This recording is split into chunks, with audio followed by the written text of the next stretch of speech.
is there anyone else who hates boomers like me? Do you sit down and talk to the boomers within your circles and ask them why they are so stupid? As other countries, as other parts of the world were, powering their, their economies to greater heights of prosperity. They were recalibrating, they were taking advantage of the ideological competition at the time between the communism and the capitalistic school of thoughts. The president of Egypt, for instance, at the time was Gamal Abdel Nasser. He was able to play the Soviets and the West so as to get the Aswan High Dam built. That dam today is still serving their power needs, their irrigation needs.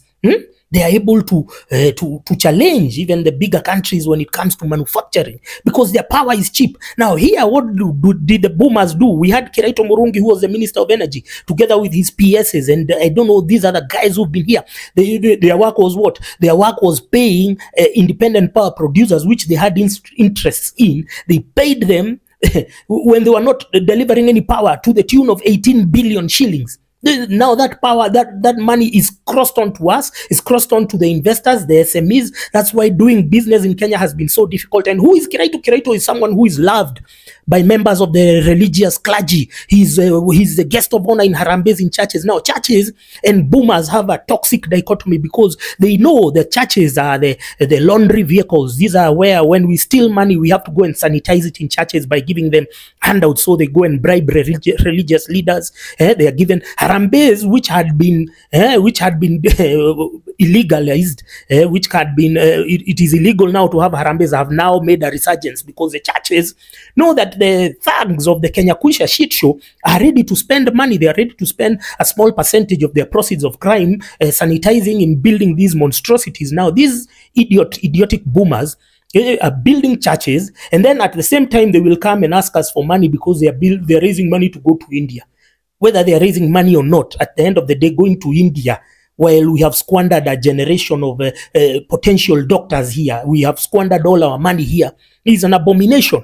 You should not even be telling people that you're going to India. First of all, you're going to India because at the prime of your time, you watched as yourselves, as the politicians who you guys glorify in your churches, you watched them squandering money meant to build health facilities, and now you're getting older. There's a page I like watching. It's called Meet Cutes NY New York, and you can see anytime they are interviewing old couples and asking them how they met. You can see how they are in a clean environment, and those couples walk over the weekends to keep healthy, because when you get old, you need to be engaged in some physical activities. Now they've made conducive walkways for themselves to walk over the weekends. They are clean. They are what? Our people here cannot walk because where are you walking in CBD? You're going to be mugged. There are no street lights. There are no pedestrian walkways because you've been misleading your own children to vote for warthogs, to vote for crocodiles. You have no shame whatsoever, and you call yourself elders. If I were you, I would not even speak in our presence because you guys have squandered our future.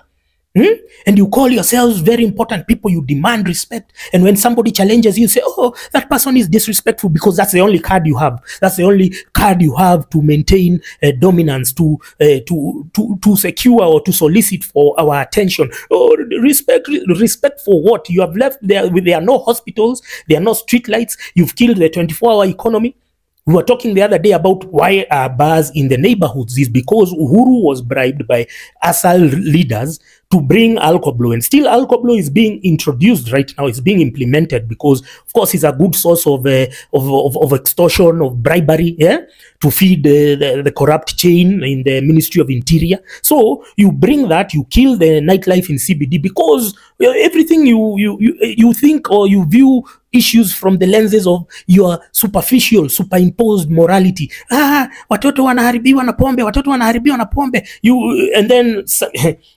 And then now you grab the facilities that are supposed to keep the kids engaged. You grab the parks, you grab the playgrounds. Hamna aibu. You are paid. You saw Akina Moses Kuria were paid to fix the stadiums with many other people, and they did not build those stadiums together with Anthony Mwaura, the chairman of KRA.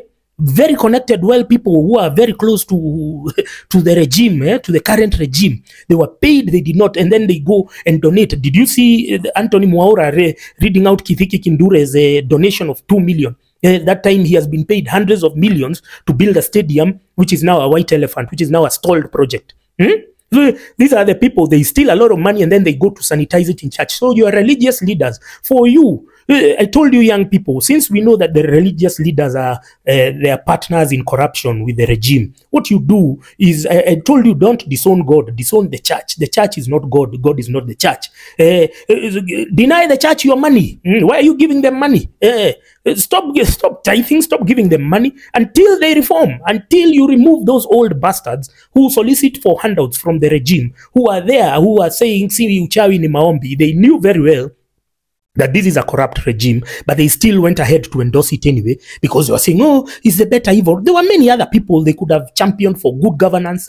You see, now we were talking about the story of Mandago. None of the church members have come out to say, oh, this is wrong, because all of them have been eating money from the Kenya Kuisha shit show. So they are partners, they are co-conspirators. So stop giving the churches your money. It's as simple as that. Stop lending your ears to corrupt clergy. These are people, they are together, all of them, they are in bed. The Kenya Kuisha and the Jubilee regime could not have executed their corrupt ways without the compliance of the church, because they had to buy their silence, you know. And then now, you know, boomers, when you think about boomers are very stupid. That generation born between 1940 and 70 have left us like that. They are dying and they are leaving us like that. No hospitals, no roads, no street lights. They are just here demanding respect. Very stupid people. Let me give you an example of their level of stupidity. Airport North Road was closed and all the viewing bays were closed because terrorism. Let me show you what Muzungus do in their airports. Just watch. So look at that plane taking off. Look at that park. They've been made for a park just to see, because they are treated with dignity. You know, here we as the taxpayers are not treated with dignity by the people whose salaries are derived from the taxes that we pay. They see us as if we are their subjects. They don't see us as if we are their employers. They look at us with contempt. Is the stupidity of boomers is beyond measure. I've been watching my brother and my comrade Kothe Karanja discussing about somebody called Wainga.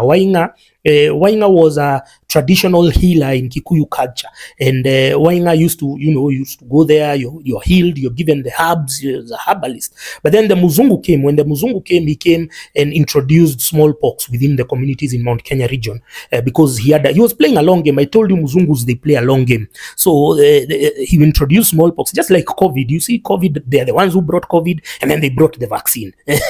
And if you look during the COVID period, that has been the biggest redistribution of wealth from the working class to the oligarchs. So they came, they introduced the smallpox, so people got sick. They went to Wainga. Wainga had never seen such a disease, because smallpox had never been diagnosed in Africa before the white man came, before the colonialists came. So obviously the guy had penicillin. So the Muzungus, when they were giving penicillin, they told people, leave your land and go to church. This is a church which has healed you. And they were shocked, because you can imagine you're there, you have smallpox, you're almost like a leper.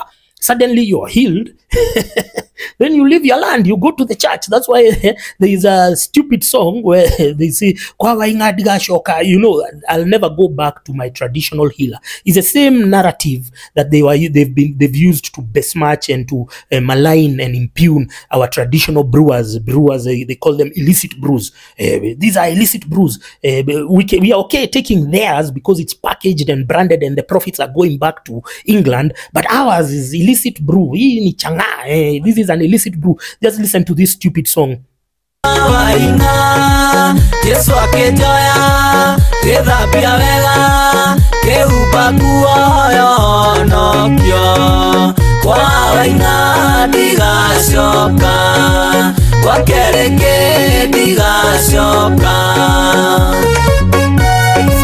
I'll never go back to my traditional healer. So the Muzungu successfully convinced the Africans that your traditional healers, people who had maintained our race for centuries, for millennia, that suddenly they are bad, suddenly they are awful. We should now, and it was a social experiment that took less than 20 years. Within 20 years, all of them, they were there. And even when the Mau Mau came, amongst the Kikuyus, there were still people saying, oh, these are terrorists, these are what? Self-hate is a big disease.